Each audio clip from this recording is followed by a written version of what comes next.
এই যতদিন না শীতকাল যাবে বাঙালির হেসেলে একটাই রান্না দেখতে পাবে, আলু ফুলকপি দিয়ে কাতলা মাছের ঝোল। কাতলা মাছ নিজেই ক্লান্ত হয়ে পড়লেন, তাকে নিয়ে যেন আমরা অন্য একটা রেসিপি ট্রাই করি। তেমন কিছুই না, বাড়িয়ে ফেলেছি কাতলা মাছের রেজালা। প্রথমে মাছগুলোকে ভালো করে ধুয়ে নুন মাখিয়ে নিয়েছিলাম, সাদা তেলে ভেজে নেব এপিট ওপিট করে। মশলার জন্য নিয়ে নিয়েছি রসুন, পেঁয়াজ, পোস্ত, চারমগজ দিয়ে ভালো করে জল দিয়ে বেটে নিয়েছি।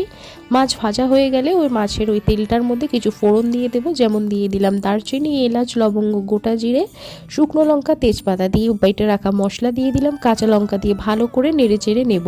তারপর দিয়ে দেবো গোলমরিচ, স্বাদ মতো নুন, স্বাদ মতো চিনি, টক দই দিয়ে দিলাম, দিয়ে আবারও ভালো করে নেড়ে চেড়ে নেওয়ার পর দিয়ে দিলাম কেওড়া ওয়াটার। আবার একটু ভালো করে নেড়ে চেড়ে নিয়ে মাছগুলো দিয়ে সামান্য একটু জল দিয়ে ফুটতে দেবো।